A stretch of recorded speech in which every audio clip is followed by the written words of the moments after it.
ములుగు జిల్లాలో మావోయిస్టులు ఘాతుకానికి తెగబడ్డారు. గ్రేహౌండ్స్ బలాలపై మందుపాత్రలతో దాడి చేసి ముగ్గురిని చంపేశారు. అటవీ ప్రాంతాల్లో మందుపాత్రలు అమర్చామంటూ ఇటీవలే మావోయిస్టులు హెచ్చరించడంతో వాటిని నిర్వీర్యం చేసేందుకు గ్రేహౌండ్స్ బలగాలు సెర్చ్ పార్టీలు అడవుల్లో వెళ్లాయి. ఈ క్రమంలో వాజేడు మండలం పెనుగోడు గ్రామ సమీపంలోని పెద్ద గుట్టల్లో తనిఖీలు చేస్తుండగా అక్కడే పొదల్లో దాగిన దాదాపు 40 మంది మావోయిస్టులు మందుపాత్రలు పేల్చి కాల్పులు జరిపారు. వీరిలో పలువురు మహిళలు కూడా ఉన్నారు. దాదాపు 15 నిమిషాల పాటు సాయుధులైన మావోయిస్టులు పోలీసులే లక్ష్యంగా కాల్పులు జరిపారు. ప్రతిగా గ్రేహౌండ్స్ బలగాలు కాల్పులు జరపగా కొద్దిసేపటికే మావోయిస్టులు తప్పించుకుని పారిపోయారు. పరస్పరం జరిగిన ఎదురుకాల్పులో గ్రేహౌండ్స్ పోలీసులు శ్రీధర్, పవన్ కళ్యాణ్, సందీప్ అక్కడికక్కడే చనిపోగా రణధీర్ ఈ దాడిలో తీవ్ర గాయాల పాలయ్యాడు. హుటాహుటిన రణధీర్ని చికిత్స నిమిత్తం హైదరాబాద్కు తరలించారు. మావోయిస్టులు జరిపిన కాల్పులు 3 పోలీసులు మృతి చెందడంపై వాజేడు పోలీస్ స్టేషన్లో కేసు నమోదైంది.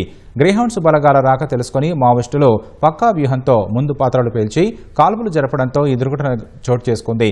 ములుగు నుంచి మధ్యాహ్నం పోలీసుల మృతదేహాలను వరంగల్ ఎంజీఎం మార్చురీకి తరలించారు. శవ పరీక్షలు నిర్వహించిన అనంతరం పోలీస్ కమిషనరేట్ హెడ్ క్వార్టర్స్ కు తరలించారు. మంత్రి సీతక్క, జిల్లా ఎమ్మెల్యేలు, DGP Jitender, Greyhounds DG Stephen Ravindra అమరులైన పోలీసులకు ఘనంగా నివాళులర్పించారు. కుటుంబ సభ్యుల రోదనల నడుమ మృతదేహాలను వారికి అప్పగించారు.